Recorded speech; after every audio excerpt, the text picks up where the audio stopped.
Hello, hello. Am I live on the right channel? I honestly have no idea right now. Jesus Christ. Oh, here we are. Okay, can somebody link the Twitter space? Farming, but that engagement is functionally worthless. It is worthless. Yeah, I speak about that pretty often too. Sometimes something is you can make a big stream for 100K people, right?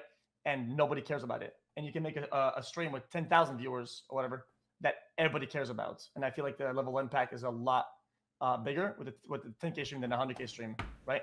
Depending on what you do, if that makes sense. I mean, look at this, for instance, right here. We have an instance right now where there's a huge space. Now, my spaces are basically, hang on, how big? What is the size right now? It's at 9K. Okay, yeah. So basically, my spaces on average are like a 90th of whatever this is right now, sometimes, right? So it's like, it's a very small amount by comparison. But that doesn't discourage me in a sense. So like, for instance, you'll have glory moments where a post gets millions of impressions, right? But really what you should really kind of be focusing on is posting things that are of interest to the audience that you've accumulated, right? This is also why sometimes when people say, oh, you have to do reply guide strat to get reach, sure, it kind of works technically, but people will follow you for your posts and not for your replies. You know what I mean? I requested to speak, but I don't 100%. know how to get, I think how to even have him see that. I'm not sure. In terms of like streamers, like what I do and what Destiny does, right? I think it's what makes the people continue to do good, and something that the big streamers all understand is that yeah, you'll have the big ones and the heavy hitters, but it's the foundation that kind of keeps you going and kind of gives you like a lower fan base. Also, I think Destiny's here. You could probably give him a speaker now again. I think he's right there. Yeah. By the way, your last post was was on the 2nd of July. You know, look at what day it is now. It's like the 15th. So you've had like 13 days of inactivity on the account. Just be active like every single day. And if you were to post like 5 to 10 things every single day, your reach is going to go up because people have to actually interact with your stuff. And if they don't interact with your stuff, given that there's no stuff to interact with, then they're not necessarily going to interact with the next thing you put out. You know what I mean? It's not like with YouTube.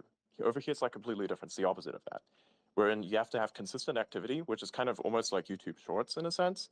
And then you have big bangers in between, which are like your video essays that you put out every 2 months, if that makes sense. Yeah, I kind of got cooked here, man. You got me on the ropes now. See, in a way, I feel like I'm engagement farming if I'm only in doing engagement to make sure that my next post has good engagement or that people actually interact with or whatever, right? Yeah. I've always had it more like kind of like natural or kind of grassroots interaction. If I feel like posting something, I do it, and I hope that people click or interact with it. And even though it'll do not as good as in the algorithm, it is what it is, you know? Yeah, of course. I mean, everybody wants their content to be interacted with, and of course, you then post a certain way. That is, of course, true. And I think that that's not even a problem, really. It's just what are you targeting with priority? If you target with priority value to your community, then yes, you will get interaction from that community because you yourself understand what they would want to interact with, right? And that's something that you need to consistently post at a relatively high frequency. Like you can choose whatever high frequency looks like to you. In my case, my high frequency is anywhere between 5 to 10 posts a day. And that's quite a lot. You know, that's quite a lot, especially for an account that's small, that's this small. But for some account like you, for instance, which is a lot bigger, if you were to put out like, say, even only 3 posts a day, whatever it be, that's also enough. But you could also dial up those numbers just a little bit to something like 5 or 10, because then that's an optimal thing to do, right? You think about it in terms of hours, like post one thing every hour or every 2 hours, right? And then you kind of measure how much content you can fit within that, and then everything starts to make sense. And then have that in your mental space. It's almost like a grid that you have open, and whatever content you think fits through that just falls into it. I don't think there's no like lighting I can grab Oh, here. yeah, that makes sense. Yeah, My shit is yeah, fucked. I have no lighting here. Yeah, I mean, I'll post more often. Thank you for. Yeah. Also, I mean, look, you're doing God's work for real Elon. Yes, yeah. I mean, I love the platform. I love X. I really hope it succeeds. And besides, you know, another thing that's interesting is, say, for instance, I'm The not sure if volume you is care really about this, low. of course, right? Oh, but shit. you know, there's monetization, and if you don't post anything, there's This no computer ads is not to set shown up under your for stuff, because streaming there's this. no stuff to kind of like, you know, there's no interaction, right? So post more frequently. It's good stuff, you know, and don't be offensive. Try basically look at what Destiny's doing, but do the opposite of that. Like, be very nice. Oh damn! Come on, man. You're gonna call out this like that when he's not there? I am here. mean, Let me I said in. this to his face. I don't say anything behind anyone's back that I wouldn't say to their face. Fair enough. What was disappointing in that? Because I kind of called him out too. I mean, not to his face. I mean, behind his back, of course. About Reaction, like the violent stuff or whatever. Yeah. I feel like regardless of the politics, I feel like it's not because somebody shows up somewhere that he deserves whatever consequence happens to him, right? I don't believe that you attending a Trump rally or any rally for that matter, you don't deserve said context. That's my thought. That's my take.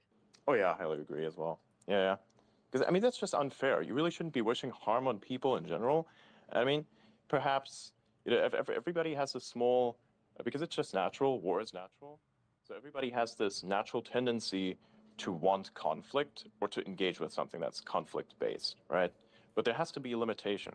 Are you going to attack a dead person? Because that's what that effectively is. That's just weird.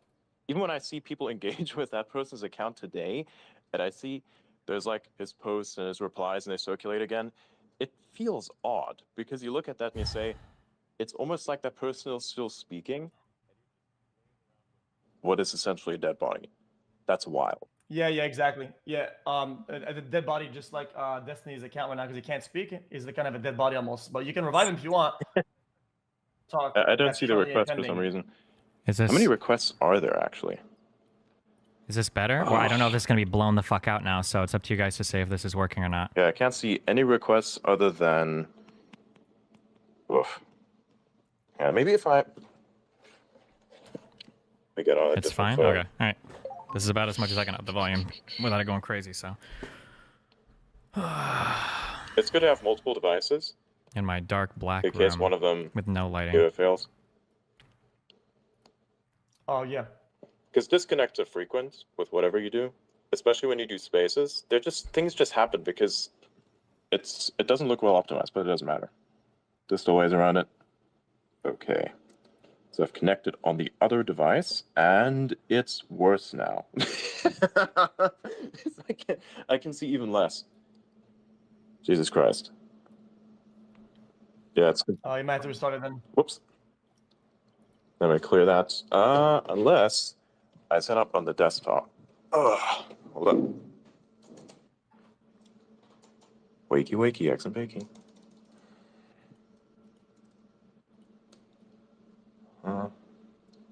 Okay. Oh shit, Diablo is still on. That's not good for my CPU. He plays into it. Either is Elon or it's a guy that's trying to be like that memes about not being him and then tries to be him for the meme. Yeah. This is gonna take up so much processing power because I'm like running Chrome with a Periscope instance that has this many connections to it. That's wild. Maybe you make me maybe you can make me co-host if you can still do that, and I can just get him as speaker, and then I'll downgrade myself to listener. Yeah, sure. You don't need to downgrade yourself. You can stay on the space. You can even comment if you like. There you go. Oh, okay. Join as co-host. Gotcha. Yes. And then. Yeah. Welcome to Mission Control.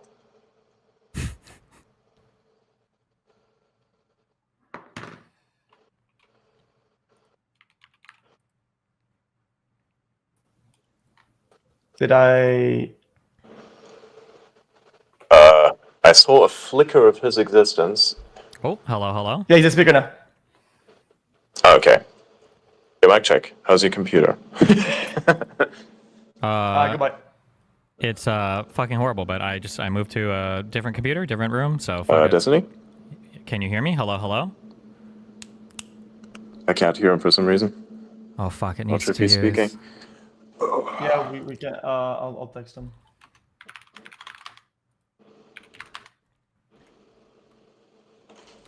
He says 1 second microphone. He probably has to accept microphone on the browser, right? Like the little pop-up thing. Ah. Does this work? Can you hear me? Hello? Yeah. Wait, yeah? Did he just say yes to me or? No, he just said yeah. There's so many requests. It's like, wow. Man, That's What do you mean? wild. I have no clue what A microphone. request, you know, when you see it at the bottom there? You see a Hello, little hello. thing that says Testing 1 requested? 2. Test test test. Yeah. 1 2 1 2. Okay, let's check here. That is wild. I'm gonna kill myself.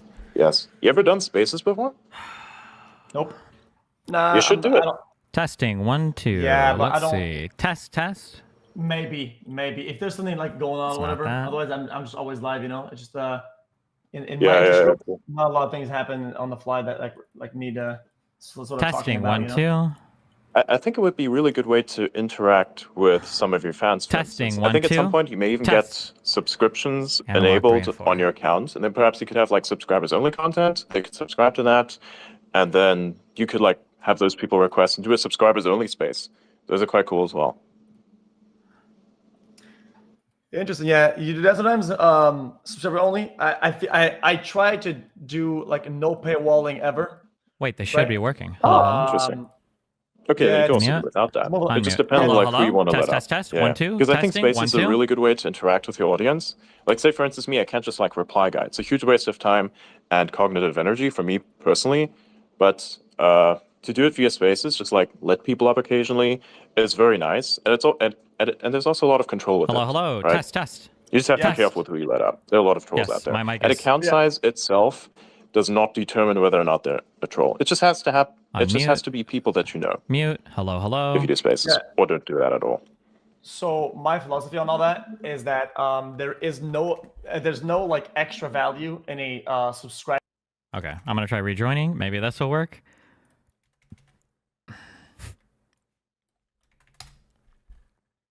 I went to a microphone test website and my mic is working on the browser, so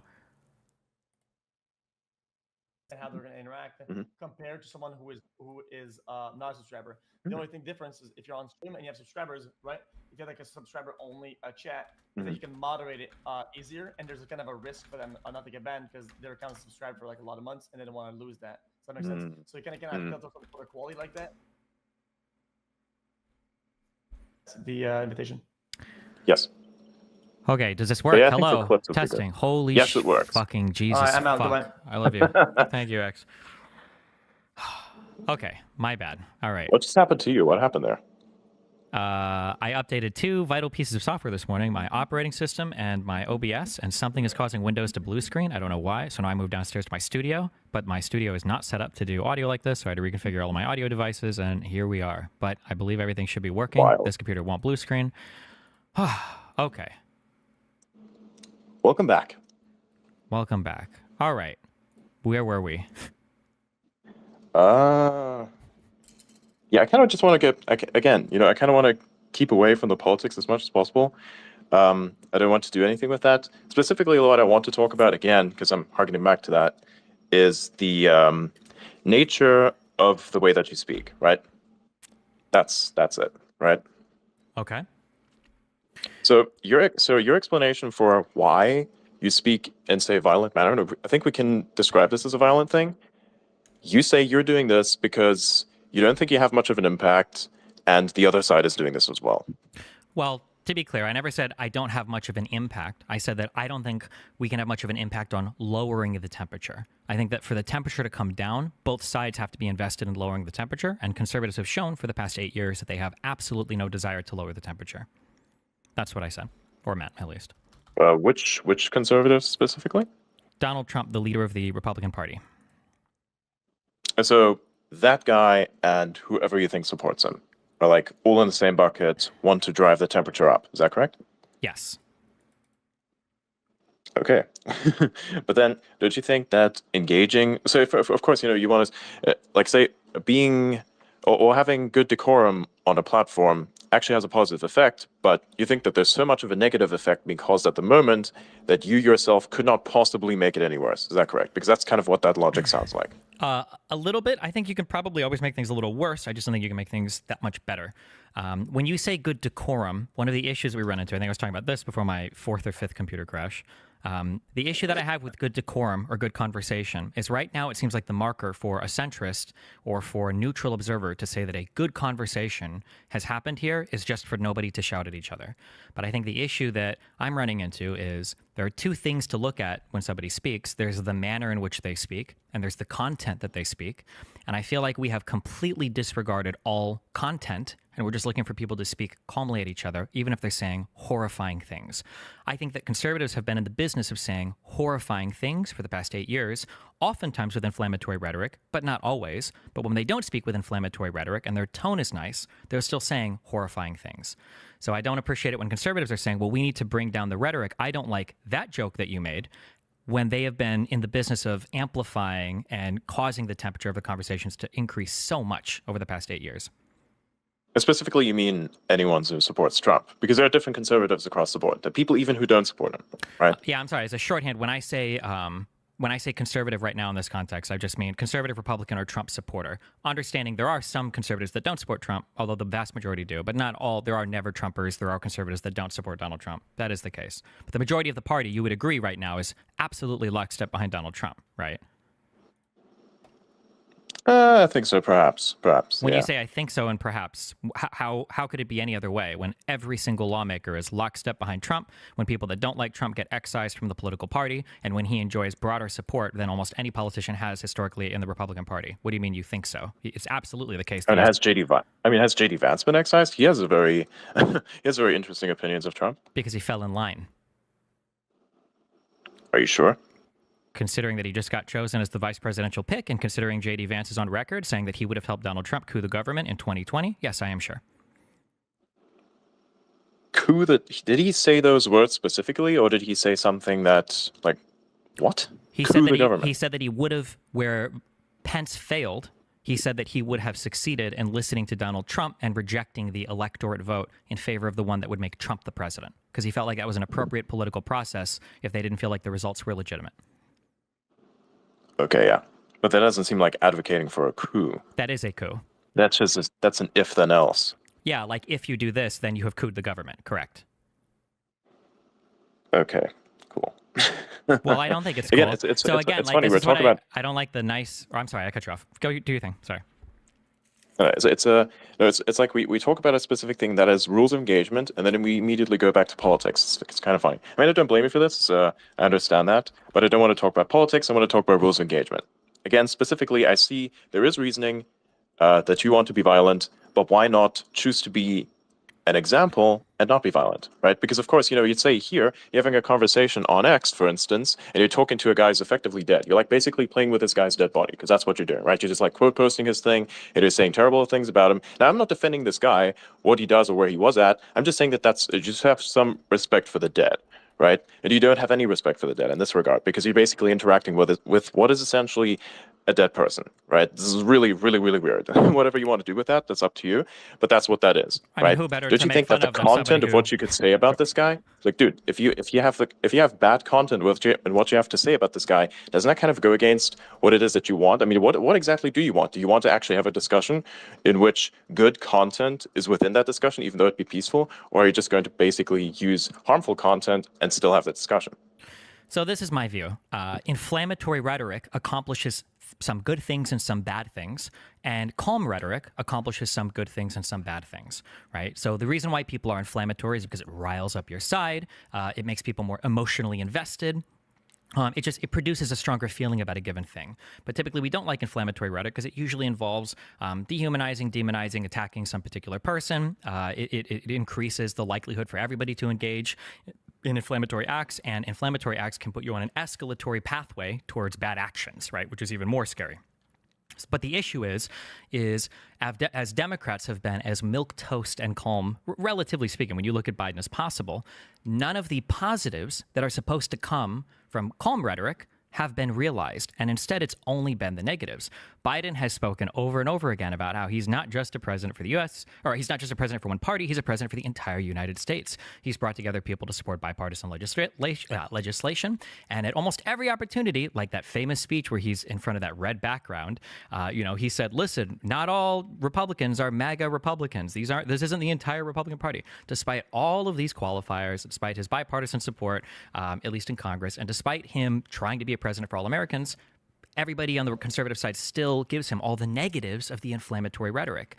So if you don't have anything to gain by engaging in a particular style of discourse, and instead you're just accruing negatives, and if you believe that the other side that is engaging in inflammatory rhetoric is allowed to recoup all the positives of that inflammatory rhetoric, why would you continue to engage in a way that's only hurting your cause, that you're not gaining any benefit from, socially or otherwise?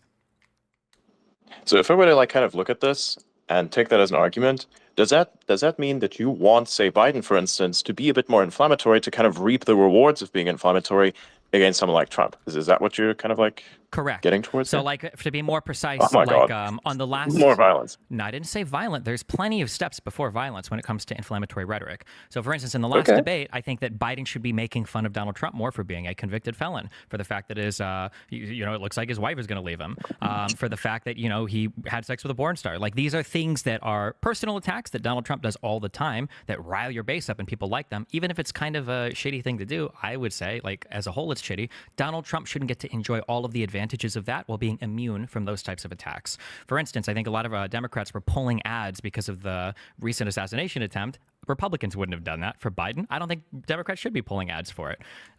But yeah, I believe that he should be engaging more in the rhetoric that Donald Trump is, because he's not getting any credit for not doing that. So why not? Do you think he's actually capable of that? Yeah, it's much easier to stand up on stage and lie and do slogans than it is to try to rattle off 400 different stats and numbers that nobody cares about. I mean, he kind of has done that, if you want to take that position. No, not really. He generally sticks up and he tries to be a pretty nice dude. General. He tries to, generally. Do I need to define the word? Yeah. True. No, therein lies the problem. Yeah. What do you mean the problem? No. Well, if you're going to make the argument that every now and then he slips up or every now and then he says something problematic, again, I reject that. Donald Trump does it as a matter of habit, and Biden might do it as an exception. It's not comparable. Okay. Yeah, so... But then what do you say... All right, this is really... It's kind of... Hang on, what's this? Now I'm trying to check some of the responses as well, just to make sure everything is nice and balanced. This is funny. I've been posting about day 30. No, I am not Elon Musk's alt account. No, absolutely not. No. So one of the OSINT guys was saying, hey, guess who's on with Elon Musk's alt account? No, absolutely not. I don't want that distinction. I mean, look, everyone's going to make that distinction, but I don't want that to be a thing that guides your judgment. I'm not Elon Musk. Anyways, we're going to continue. Okay, so how exactly... Okay, so you're looking at Biden as the de facto good guy here. Let's just establish that. How exactly, what kind of jokes specifically do you want to use against Donald Trump? If you could speak to Donald Trump right now, what jokes would those be? I think he should be making a lot more personal attacks relating to his character and relating to the record of his character. Yeah, but how is that of any benefit? I mean, how exactly? Okay, so cool. We have now personal attacks. Don't you think that makes you look weaker? If it made you look weaker, then Donald Trump would be irrelevant on the political scale. Yeah, but that's not the only thing that he does, right? He kind of throws that in occasionally. I would disagree. I think that's about the only thing that Donald Trump does. I don't think that there's any substance on any of his policy platform that people like him for. I don't think people can adequately describe his position on foreign or domestic affairs. He's been an epic failure in every domestic project he's tried to, herald in. So, no, I think that people literally just like him because he's funny and because he insults other people. Okay, interesting. And how exactly do you picture that going? How exactly do you picture that working out for someone, say, like Biden, who in this case has various many difficulties, of course, for instance, that he cannot distinguish whether or not his vice president is Kamala Harris or Donald J. Trump? I'd rather have somebody that has occasional slip-ups in speech where they confuse one vice president for another, rather than somebody who has to choose an entirely new vice president because his last one wouldn't go along with his coup attempt. No, no, no. That's not what I was saying. That's not what I was saying. What I was saying is how exactly would he be capable of those things? Say, for instance, inflammatory rhetoric, if that is one of the things that happens. Wouldn't it basically open up Pandora's box to a bunch of, say, more harmful slip-ups, if in case those slip-ups are within the context of something that's supposed to be inflammatory? No, I think that that rhetoric is much more simple to deploy. I think it's if you can rattle off stats and do whatever else and you read a teleprompter, you can say simple slogans and insults. Trump has built his entire, election campaign around just simple slogans. I think if Biden can do so, anybody can do simple slogans, including Biden. Then why was Trump so effective in the debate, especially in cultivating approval within that last debate, as opposed to Biden, who arguably made also a few, maybe a few inflammatory statements or even mischaracterizations towards Trump? I think that in the last debate, I think that Biden had a bad debate strategy. I think Biden's strategy was to rattle off a ton of numbers and try to harken back to his record, and Donald Trump was just kind of sloganeering. Donald Trump was effective because he just says things that sound good and he doesn't really speak with much substance, but that's what conservatives have come to expect. And Biden did poor because he flubbed a ton of his speech and he looked like an incompetent bumbling idiot because he was trying to rattle off like tons of numbers and stats and figures from his administration, which he shouldn't have been. He should have done more comments like the morals of an alley cat or whatever. He should have been more comments like that, calling him a convicted felon and stuff like that. That's what Donald Trump ran on. Lock her up. You know, if you're under investigation by the FBI, you shouldn't even be able to run for president, right? These were the things that Donald Trump focused on. Well, I mean, the problem is if you are referring to him as using alley cat tactics, don't you think that's just going to make him look cooler? For Donald Trump? Yes. No, I think that because you're basically taking this guy who is somewhat of an underdog already in a sense, right? He's very relatable, I think, to such people. If you took that and you now made this comparison, you basically made him more of a villain. Don't you think that would make him more relatable as well? No. One, Donald Trump shouldn't be relatable. Sure? I think it's only because Democrats haven't engaged with him on that level. There's nothing relatable about Donald Trump. This is a billionaire real estate mogul from New York City who has a foreign wife. What is this, his third marriage? Like, nothing is relatable about Donald Trump. But Democrats never hit him on any of those points. They just try to stick to policy, but I don't think that a lot of people care about policy right now, as evidenced by the fact that Donald Trump really never even talks about his policy platform. I think they just recently published one and nobody even cares about it. So, no, I think that they should focus more, yeah. It makes them less relatable, I think, to focus on those things. Interesting. Well, I mean, look, here's the thing. When you are seeing a villain in a movie that is cast in a very specific way, don't you think that that villain sometimes performs better in terms of audience reception than the actual hero of the story? I think sometimes they can be, but right now trying to be even-handed with Trump and trying to criticize, the Democrat side from the Democrats themselves it hasn't worked. This doesn't seem to be working in any way, size, shape, or form. We just recently had an insane, not to get too political, but there was recently a pretty wild immunity grant to the president that just came out from the Supreme Court, and liberals have spent far more time, probably 10 times as much time, talking about Biden's senility than they did about that Supreme Court decision. That's wild to me, and I think it shows a misfocus on the media of trying to hold themselves accountable too much when the right doesn't desire to hold themselves accountable at all.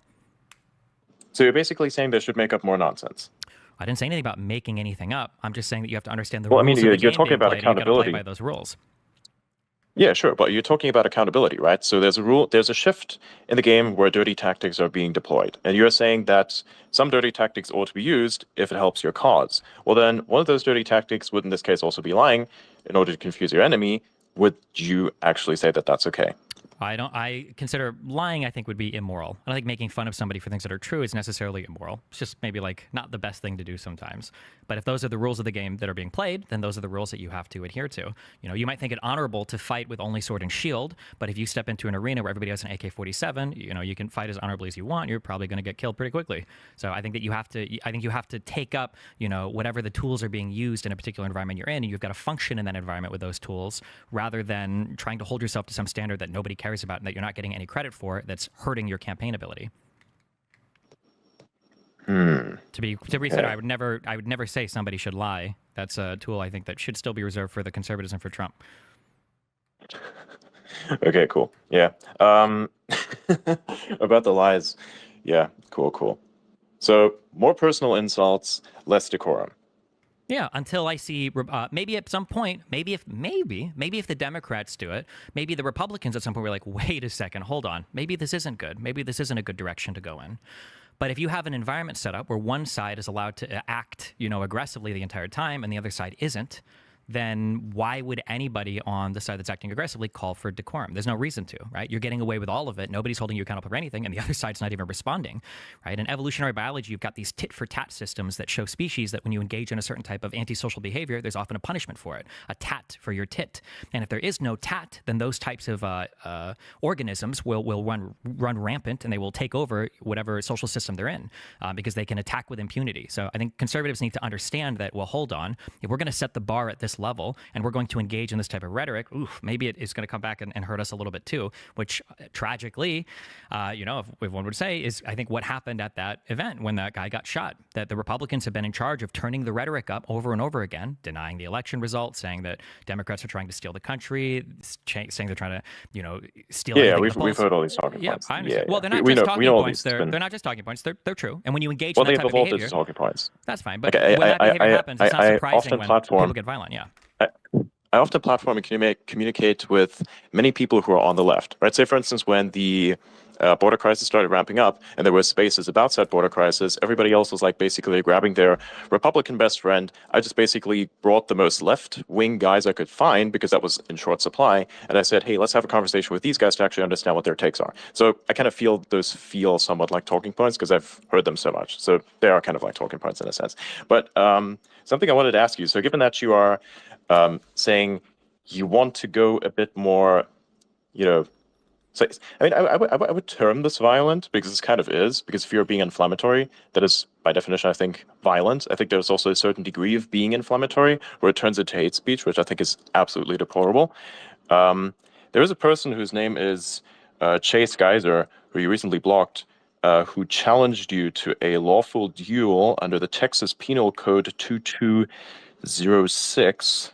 And what's your response to that? I don't have any desire to duel anybody to the death right now, so I think I didn't respond to him. Well, I mean, I guess you want to take up a certain type of stance that equals the other side. This duel doesn't have to be to the death. Well, I don't understand what accepting or rejecting a duel has anything to do with any of the things that I'm saying right now. Well, you are saying that we ought to basically emulate the tactics of the other side, thereby being deflammatory in order to win, right? To win more ground. I don't think that the other side is winning more ground by challenging people to duels. I don't think that's an issue that we're having right now. Well, those are essentially duels, right? Because if you are going to be inflammatory, you're essentially engaging with a type of duel, an open duel that can be taken by another side or not. It could be taken by anyone. If I were to say, for instance, attack you or any personal element about you, then is that not necessarily a duel in a sense? Because you will have an incentive to kind of defend yourself, react to it in some way. And so you've basically, therefore, engaged in a duel. So I see it as basically the same thing.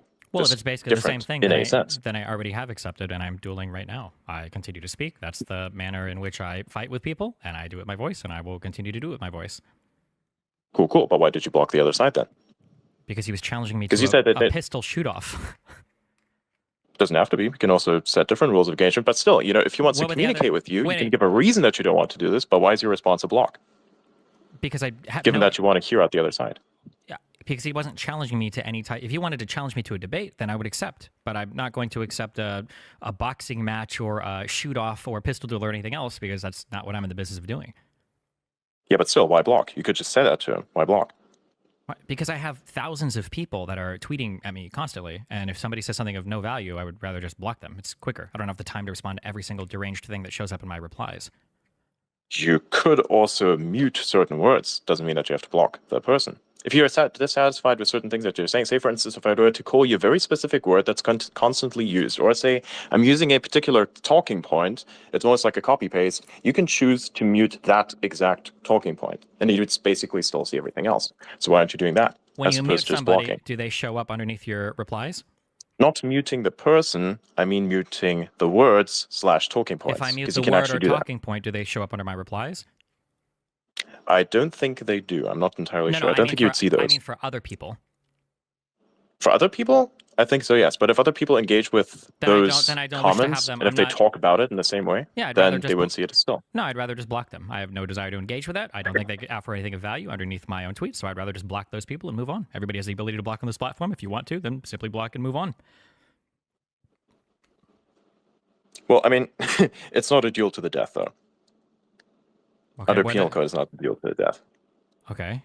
Does he? If he I wants mean, to if you want to talk to him, I could get him up right now. If you want to, if he wants to come and have a debate, or yeah, sure, bring him up if you want. Cool, I guess. Let me ask him.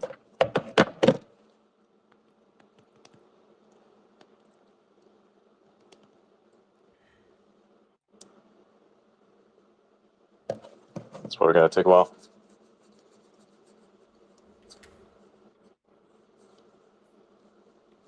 Yeah, no problem.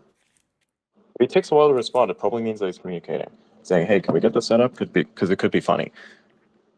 Yeah. Well, yeah. That's gonna chill on itself for a little bit. Sure. Yeah, just ask him. So we'll keep this on the download. If you could debate anyone else, who would it be? Because I kind of feel like we could also open up the space a little bit. Because I kind of feel like we've kind of reached a stalemate in a sense. I still kind of think that I have an answer entirely for why exactly you would engage in, what could be defined as hate speech. Like, why do that? Well, What's the use of I mean, this? the reason is it's like it would be like us debating, or me debating you over, do you think that solid or liquid rocket fuel is a better propellant, but saying I don't want to talk about physics. I can't really talk to you about the nature of inflammatory rhetoric if we're not able to dive into the political issues that are underlying all of the rhetoric itself. So it's hard. No, we can definitely talk about rocket fuel in the sense, right? Your kind of rocket fuel is solid here, but it also is the wrong type of rocket fuel for the rocket that you want to run. It's actually an inferior version of that same rocket fuel that I'm using right now, which is actually also liquid. Yeah, but I disagree that it's inferior. I think it's cheaper. Hold up. Well, cheap doesn't often equal results that are beneficial. No, That's but being another able thing, to do right? more The rocket tests, fuel is being not able to the do more tests because I have cheaper rocket fuel that allows me to test something more and more is superior to using a liquid fueled rocket that I might have more control or efficiency over, but I have less ability to test it. So Not really, because if you're continually running the same experiment as to there's a reason why there's better rocket fuel, because you need better rocket fuel in order for the rockets to actually perform it the way that they should perform, right? So you actually want to test these rockets in a way that it makes sense. I'm pretty sure you can put the rest together. I'm sure. Right? I'm sure that it would make sense. To be clear, obviously liquid would be superior, but in order to really dive into that, I think we would probably have to have some knowledge, a little bit of prerequisite knowledge of some kind of physics involved. Otherwise, it'd be really hard to have that conversation. Same thing with when we talk about rhetoric. Rhetoric is not something that comes after politics or before politics. It runs parallel to it. It's part of it. The way that we express our political beliefs is done through the rhetoric that we deploy to convey our political beliefs, and to try to divorce the rhetoric from the underlying beliefs themselves is incredibly challenging. It's hard to make an argument for anything, or you could make an argument for anything if you're not talking about the underlying political issues.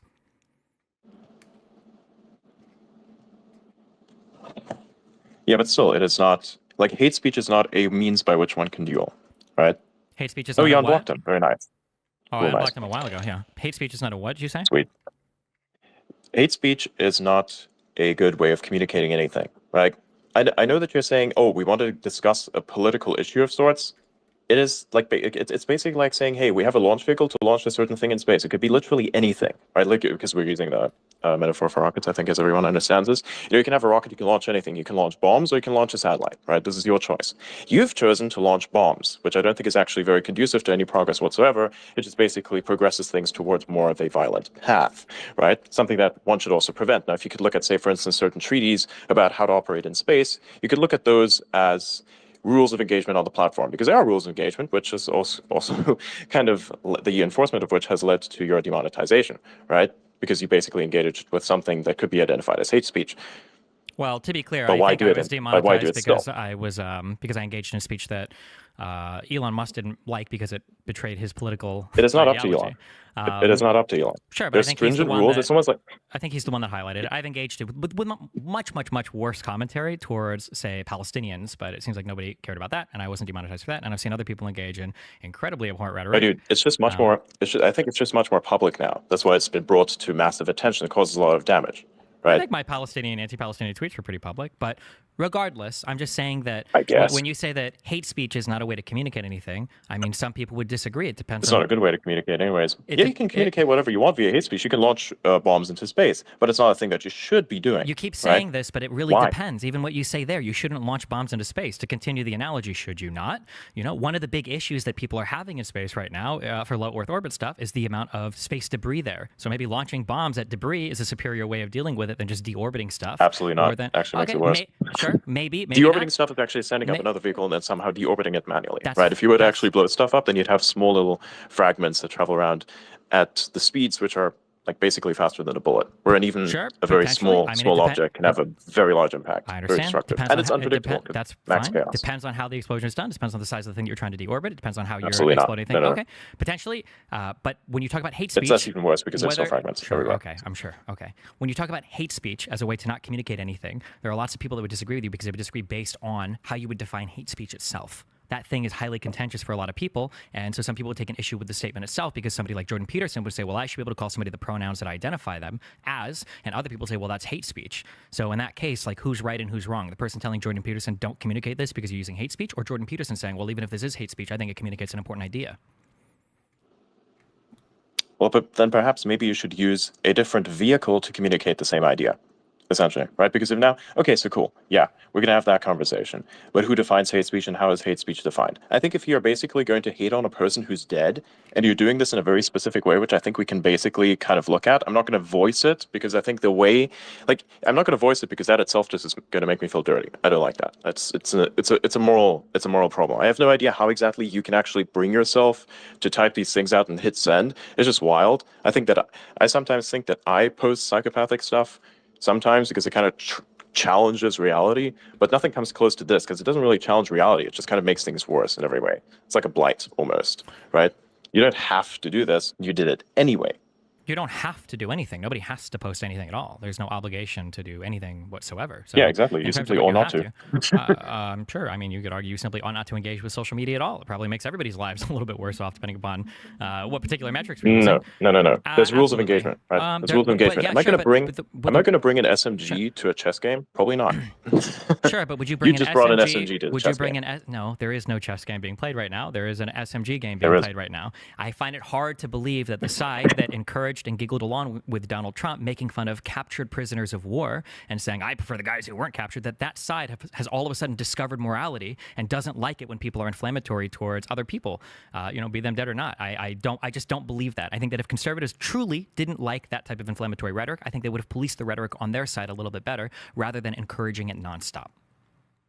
Well, then you can also make that same exact argument and say that they're engaging with a very specific type of inflammatory speech, even though it be rhetoric in the sense, because the other side has always historically done that. That could also be an argument. Okay, then And in also, that case, then we'll continue to do it over and over and over again, I guess, until we race to the bottom and destroy ourselves. But right now, the conservatives have shown absolutely no inclination towards pumping the brakes on any of it, and liberals pumping the brakes on it in the past doesn't seem to have helped at all. You have the most, again, milquetoast speaker in the universe is Joe Biden, who we both agree can barely string together a sentence, and we're matching his rhetoric with one of the most inflammatory presidents in recent history. So it seems like liberals trying to turn the temperature down isn't really helping much. Okay, we could kind of agree on some aspects of that. Okay, now, of course, we're still not really truly addressing the platform thing. We're kind of just edging towards that. I'm like this little thing, you know. You ever played this weird game where you'd like basically spin this little thing in like a bowl, and we're just kind of getting towards the center of the bowl, which is the subject, and then we just bounce back off of it. That's kind of what it feels like. But it's still an interesting game, and it's still entertaining, and children are still going to sit there for hours doing it. And that's exactly what we're doing right now. What is the thing that you think we're not making progress towards? Or what is the, like, if you could express the singular idea that You're think just saying really terrible things about a dead person, for instance. Yeah, I think it's funny. Why? Why would that be funny? Why would horrifying stuff be funny? And why do you think that's good? Why do I think it's good? Why would horrifying stuff be funny? I mean, people joke about horrifying things all the time, do they not? It depends. Depends on the context. If it's like a horror movie and you're doing something that you have a simulated horror, which is not a real thing, we can all agree that that's not a real thing, then that's just basically making fun of a dumbass movie, right? But if you're actually talking about something that's very real, do I think that we should be making fun of people who are prisoners of war? Absolutely not. I don't think it's a good thing at all. It's very bad form. War is not good. War is very ugly. And I think that people who are in war can largely agree that this kind of practice is very, very bad, given that they're actually there fighting. right? This is also why I don't think that basically rhetoric, like here on X, for instance, certain people are doing spaces and they're constantly drumming stuff up. It doesn't even matter what side it's on. It's just terrible. It's bad. It fucks things up. It makes the war worse because it actually brings then the same sense of war into people's lives that have actually nothing to do with the war, then has responses from them, and then basically you have an entirely new war that's waged in kind of like a cyberspace. I don't think that's a good thing. I think that's terrible. Okay. If we agree that Right. these are bad things, then all sides have to play by those rules. You're in a very simple game theory environment where if one side is allowed to act with impunity and the other side isn't, then one side is going to continue to act with impunity. And right now, for some reason, liberals are held to an insane speech standard where you're not allowed to make fun of conservatives, even if they're, saying stupid shit and reaping the consequences for said stupid shit that they're saying. Whereas on the other side, it seems like liberals have to suffer an infinite amount of cultural pushback or self-censorship or whatever. I think there's some liberals who are not too extreme. I'm going to talk about people who are extremely far left. Of course, there are a lot of people on the left who I agree with. Many of them are my friends. Many of them I would even trust with my life if it came down to it, right? Just to kind of put that into perspective, right? The very far left engage with exactly what you've just described, and actually I think are causing the most noise. Okay. I mean, none of them are drowning out So how do the you deal voice with of Donald Trump. How do you deal with that? You have to see the other side policing itself. There is no virtue right now. There is nothing to be gained by policing your own side's speech when the other side won't do it. And inflammatory rhetoric, as Is I the center established left earlier, going to say something to the far left is and the say stop this shit? The far left, yes. The center left has rejected the far left over and over and over and over again. What are you talking about? Give me an example. Give you an example. I mean, how about when Bernie Sanders was wholly rejected by the Democrat Party and a moderate one? How about when Bernie Sanders or any far left people didn't really get prominent places in Biden's administration, but rather they went to more moderate Democrats? How about when the For Justice Dems have had to moderate their position so much so that they've been disowned by the entire radical left on Twitter in order to be effective members of Congress? Now, can you give me a single example of any prominent Republican pushing back against any of Donald Trump's extreme rhetoric? Just one? Somebody that hasn't been No, because I completely don't excised from the primarily party. focus on politics, which is why I'm asking you for examples on the left. Okay. Because I just don't know. I simply do not know. Well, that was my example. I mean, if you look at Congress right now, there are no far left people. There are no socialists or communists like there. And the four Justice Dems, of which AOC is the most popular, has moderated a ton. So much so that if you go online, these people have now been disavowed by the far left. Even Bernie Sanders has been disavowed by the far left for calling out anti-Semitism. Interesting. Wait, that's a weird parallel to draw that I kind of don't want to put any attention on because of what you just said about anti-Semitism. I think that's a very risky thing to make a parallel of.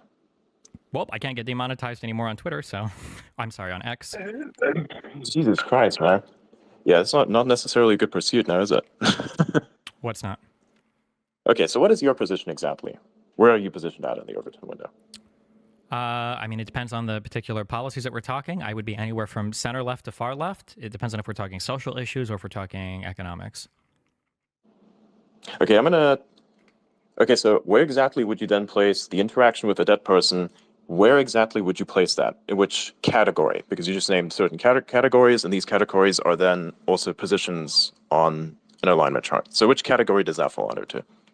I don't know if social issues. Edgy humor goes into a political binary from left to right. That's not humor. That's disturbing. Well, I mean, jokes about the Holocaust can be disturbing, but they can also still be funny. I mean, I don't know what you want me to say. Humor can be disturbing. Like that's no. No, you don't I think don't think any of them are funny. Really? Oh, okay. I think a lot of them are funny. I think that maybe you just don't appreciate any kind of dark humor. I do appreciate dark humor, but I don't like to joke about war crimes. Okay, I think those are some of the funniest jokes, but all right. Oh my God. That's kind of a, I don't know. I kind of feel like that's potentially the issue here, and I think we're getting very close to that now. So you think there are some things that should never be joked about?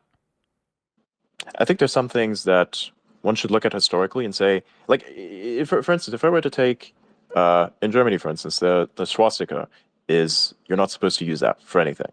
Think about it that way. If you now make a joke about it, and you put it everywhere, that's a problem, right? I'm not Something Germany. like that, perhaps. So just to be clear, and I'm not trying to attack any. We're using an Europeans. example. No, I understand, but as an example, I would disagree with that. I'm an American. I enjoy our First Amendment protections for free speech. I would disagree with any law that tries to make drawing a swastika or making a Hitler salute illegal. I think that in the United States, we should enjoy the freedom to express those things. So but if I were to put this more directly, if there was a KKK group and they were expressing themselves, you'd be fine with that. When you say be fine Expressing with that, themselves specifically, say let's imagine. well, hold on, wait, Because just real quick, you you got to define. When you say be fine with that, what do you mean? Like, I wouldn't be fine with that. I think there would be abhorrent beliefs. But do I think that like the police should crack down on it? No. Do I think they should be banned from social media platforms? Generally, no. It depends on the type of behavior you engage in. If it's like targeted harassment or doxing or something else, then maybe not. Or maybe you should be. But I mean, yeah, it depends on what you mean when you say be fine with it. Okay. Yeah, something along those lines. So you'd basically tolerate it to a certain extent. Is that what I'm hearing? Well, yeah, and for the way that the United States works, there's some level of discourse, there's some groups of beliefs that you would find abhorrent that you would necessarily have to be able to function with, because that's kind of how the United States works. We have a diversity of opinion here. Okay. So within that, by basically within that same sphere, you think it's then also okay to joke about a person who's dead? Yeah, of course. What if I were to make fun? Okay, so what if I were to make fun of you after you've passed? I'd make a lot of jokes about you, turn it into a massive trend. How would you feel about that? Well, I'd be dead. So you don't think that when I travel, you don't think I joke about that myself constantly? I just took a trip to Israel, and I know that there are a ton of people that were rooting for me to be killed by either side. If I got killed by an IDF soldier, yeah, every lefty on the internet would be blowing up and making fun of me. If I got killed by a Palestinian, every right-leaning person would make fun of me. Yeah, I mean, this is what happens, of course. Okay. Why do you think that is? Because like, well, what exactly is your position? Like, okay, let's take a little further. What is your actual goal? Like with all of this or what you're doing? You're like streaming every single day, I think. You're causing lots of drama. What's your actual goal? Like, where do you see this going in, say, 10 years? What's the impact that you want to have? I mean, who knows? 10 years is a long time. By then, maybe AI will have destroyed us all. In terms of what my goal is to just communicate a political message that I think is true and righteous to as many people as possible in as convincing a manner as possible. That's my goal. And you somehow think that making fun of a dead person aids in that, or is part of that? Well, more people are watching me right now as a result of said rhetoric than they were 3 days ago when I wasn't. So, I mean, to some extent, I can argue right now that, well, it actually seems like it demonstrably has paid off in numbers. In other ways, I would look at my performance over the past 6 or 7 months, where I think I've had more penetration into mainstream-ish media than I ever had before, but I'm not happy with those conversations. I don't think those were that good. So when I look at the lukewarm conversations or the milquetoast conversations that I had with Jordan Peterson, with Ben Shapiro, with these types of figures, and then I look at the arguments that I made, I would say, well, actually, I don't know if I represented my side too well, because it's just a bunch of centrists coming together and going like, wow, what a nice conversation, but not actually seriously considering any of the ideas being presented, just being happy that both sides were calmly speaking to each other. Okay, but you could think of it this way, but generally, I think with a lot of political rhetoric, the reason why a lot of people engage with you is actually for the drama itself. It's not actually that you're fostering a positive message. I don't believe that is actually occurring. You may think that is occurring. I'm not sure if that is what you think you're doing, but I don't see that that's happening. Right? I actually see the only reason why anyone would engage with you is the same reason that people have engaged with various other people who have attempted to do the same thing, for the purposes of just basically seeing drama, right? Because it's essentially what you've defined for me, when you said, hey, I've made a negative joke about somebody, and that has positively reflected on my reach, then basically that's just the textbook definition of clout chasing. You can call it clout chasing if you want, but I mean, that's what it is. Well, I mean, in a way, every single thing you do as somebody that survives off of the attention from other people is clout chasing. Every single thing Donald Trump does, every single thing every single influencer does is clout chasing to some extent. We're all trying to market ourselves and get more eyes on us. But there are the lines. Goal, some are prostitutes. Yeah, sure. Let me finish real quick. That's great. Let him finish. Just real quick. Okay. Yeah. So, like, you can argue that I engage with drama to bait some viewers in, and yeah, for sure, I absolutely do. I do a wide type of content on my stream, and some of it is drama related. But once I have people here, I'm more well read in almost any of the issues that I talk about than basically any other pundit right now in media that's talking about these things. So when I have conversations about vaccines, or when I have conversations about Palestine and Israel, or when I have conversations about the Supreme Court cases, I'd rather catch some people with drama and keep them around while we read the entire opinion, rather than have people go watch somebody else for drama and then survive off of Twitter headlines. So you catch more flies with honey, I believe is what they say, right? Yeah, but I think your main your main goal here should not be to catch flies, so to speak, in a sense, right? Like there's a problem that I have with that specific aim, right? You can gain an audience through drama like this, and it's amazing, right? It's a huge growth trajectory, but it's just not something that is sustainable, and it's also not something that is positive in any manner, right? So basically, your argument here is that you engage with this that is actually negative in order to gain the attention that is needed to spread what you think at the end of the day is a positive message. Is that correct? Yeah, and I appreciate your feedback. Well, no, I don't. And that I don't respect it or regard it. I would consider that, if anything, I would say I'm probably a subject matter expert on internet relevancy at this point, probably more so than almost anyone else on the planet, given that I've done this for 15 years. I think I know what works. I think I know what doesn't work. I think I've seen a lot of things that work. I've seen a lot of things that don't work. Yeah, and random comments about how, well, this is going to be the thing that destroys you and blah, blah, blah, like generally come from people that don't have a good understanding of the space. No, I'm not going to say that this is the thing that's going to destroy you. I'm not actually saying anything about your destruction. I'm just basically trying to ascertain exactly where your position is at for myself personally, and in doing so, also giving other people that understanding. That is my perspective. That is also kind of my purpose on this platform, right? It's also why I talk to certain people. Like initially, it's not a good idea to actually talk to you, right? But I still make this conversation happen because I want to have this conversation, because I have a specific thing that I want to push, right? An understanding of this specific instance, because a lot of this, that's the only reason I actually heard about you. Up until about, I think, a month ago, I have not heard about you. Somebody randomly brought you up. I watched a 30-second clip about you, and then I forgot you again. And then this thing came up again. So perhaps, of course, there is a method to your madness in this sense, in that you have attained an additional audience. But in a sense, I don't think that's really good, because what you're pushing here is not actually a positive message. I would say it's just about as bad as all the other weird memes, like the plane freak out and the Haktua meme, where basically you're just saying, hey, if you do these kind of weird things as a human being, then you'll be successful because you get the max amount of clout. Well, in order to have that conversation, we would have to engage on substance, but you said you've wanted to avoid political conversation, so there's not really much headway that either of us can make into that. No, that is substance. Rhetoric you don't even need is to use not politics substance. for it. Rhetoric is not substance to me. These are things that I engage in, and it draws eyes to my content, and then once you have their eyes on my content, then I engage in substantive conversation or research or analysis. But I mean... the way that you've just worded that is substantive in a way. No, that's like right? procedural. That's not substance. It's procedure, right? These are the things that I do. Now, what we do with those things that we do, how we take apart things using these procedures is the substance, in my opinion. I'm basically saying, here is a box with the potential for something. It's like Schrodinger's cat, but imagine it's a box for a concept, right? It's like a zero.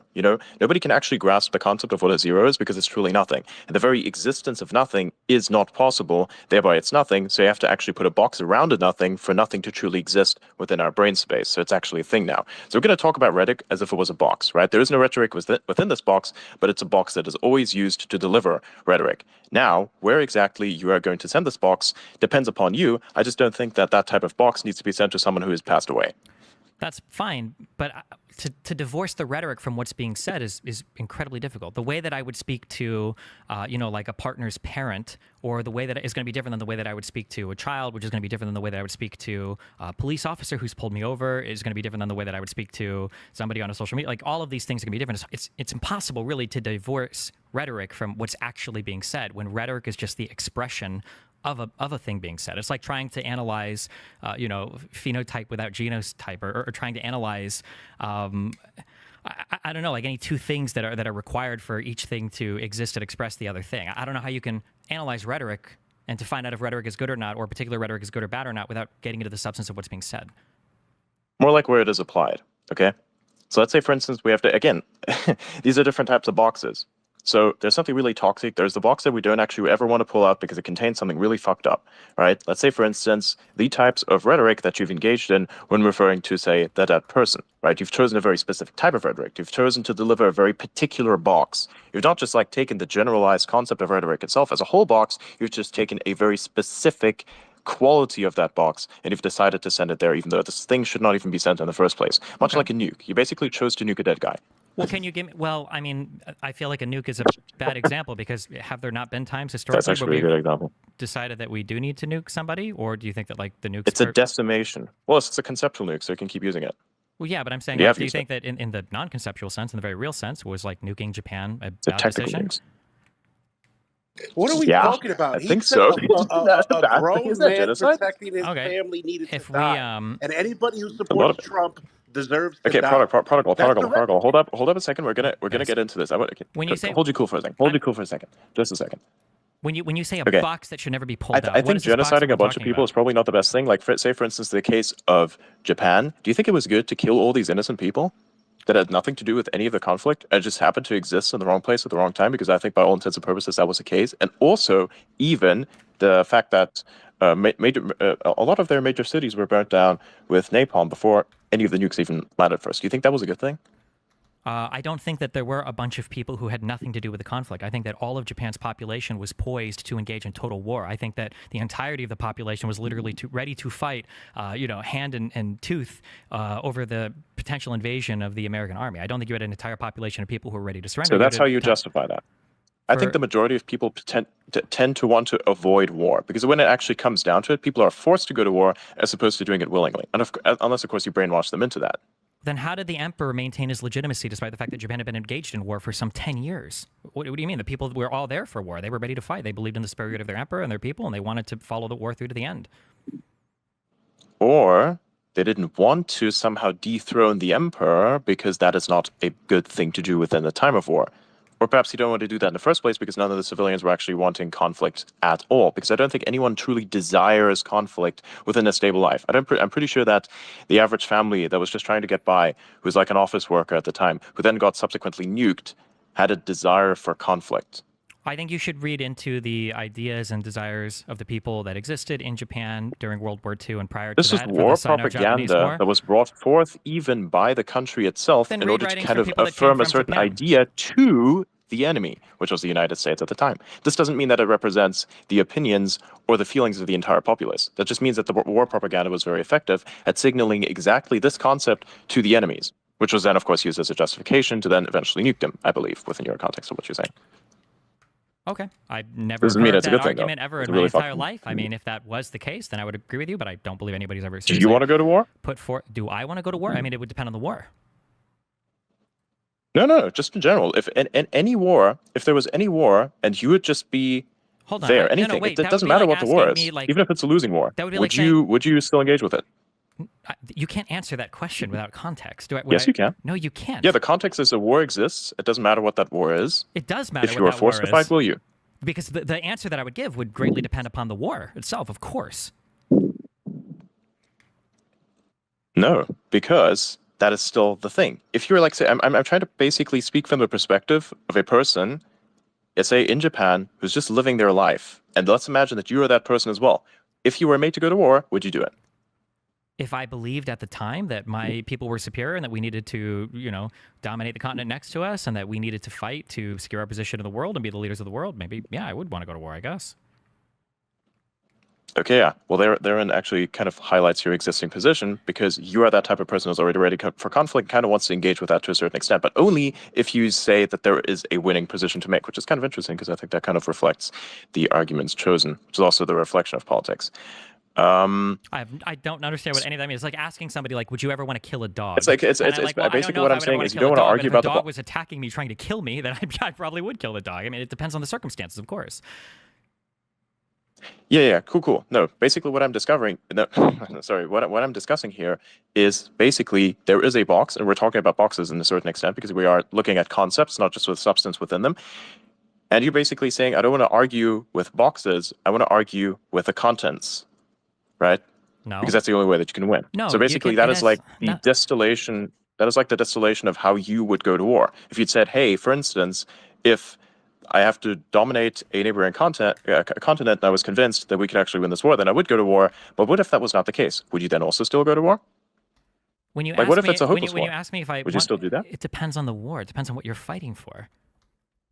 You're fighting for a country and you probably want to get more territory. Let's set that as a precedent. I think that was exactly also what happened. So if you were to take that context specifically, and you knew it was a losing war, would you still fight? If I was in the United States and it was an aggressive war and it was a war... No. I'm talking about Japan specifically because you're basically making an excuse for why these people are being nuked. Because that's what that was. I was saying, we're kind of implying it. I wasn't saying that the people... I was challenging your idea that the people were just innocent civilians that were idly wandering by and they happened to be most of those were bombs. They weren't just idly wandering by. The people in the army were the ones who were actually fighting, and the people who were living inside of the city were the ones who were living inside of the city. They didn't have enough weapons and uniforms for the people that wanted to volunteer to fight. Most of the Japanese citizens were poised and ready to fight the incoming planned American invasion. You need somebody to actually make stuff, but sure. That's fine. You're looking I mean, at this if from you're a, ever looking you're for looking the at this not concept from of the total perspective. war, if you want to apply that to a country, Japan was like the best example of a total war country, where every single member of that society was essentially ready to fight to the death against the incoming American invaders. They were poised and ready to fight. Conceptually, you cannot guarantee that though. These are still innocent civilians. They didn't want to fight.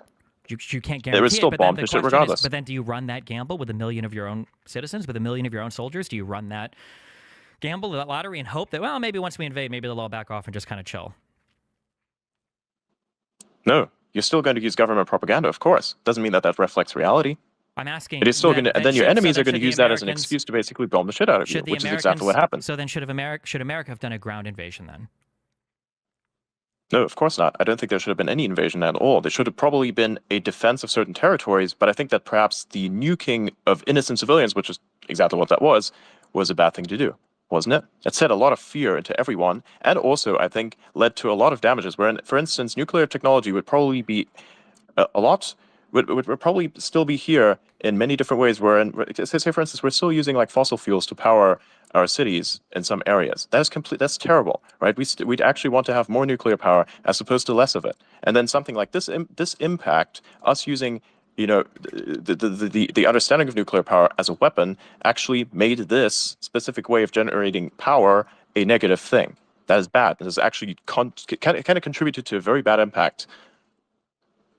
I mean, that is a hypothetical argument that you could make. Unfortunately, we can never study the historical that's like basically what it was used as an argument to basically shut down. Yeah, you can say that, but you can also make the argument that one of the biggest reasons why nuclear proliferation is something to be avoided around the world is because people saw how destructive nuclear weapons were in World War II. That seeing 2 cities nuked so immediately and so entirely by singular bombs, of which were still very primitive in making, is one of the things that led the entire world to come around and say, wow, we probably really need to stop countries from gathering nuclear weapons. Maybe we should make NATO, maybe we should have a nuclear umbrella. But this wouldn't have happened if people wouldn't have seen the destructive power of those nuclear weapons. Japan didn't even really believe the first one would go off. The Soviets didn't know how strong they would be. And once they saw the first one and they saw the Soviets advance, they were like, oh, well, shoot, okay, maybe. Soviets used the Tsar bomber, which is like Sure, but nobody had seen these bombs. Okay, hang on a second. Before protocol starts going off. Sure, nobody had seen these bombs tested on cities before. Nobody knew if these would be as effective in combat as they could have been, right? Even though the Soviets did have their own nuclear program, and the Germans were pursuing those. I'm just saying that without seeing them in action, without seeing cities destroyed, without seeing 40, 60, 50, whatever, 80,000 people vaporized,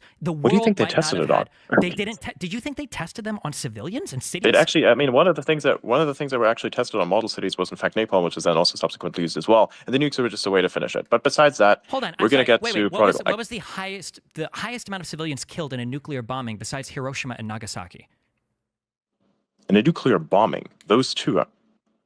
Exactly. So the world seeing these 2 cities, everybody in the world knows you didn't have to have a massive loss of life in order to understand how dangerous it was. If you didn't have an understanding of how dangerous it was, then maybe it wouldn't have been dropped in the first place. You have no idea if that's true. That's kind of like you assuming that. You have no idea if that's true. No, it's not. If you see the Tsar bomber basically leveling all kinds of shit, and you basically say, here, for instance, my pilots over here have a 50% chance of survival because that's how strong the fucking bomb is, I think that's an understanding. Even the same thing with all the tests in Nevada at the time.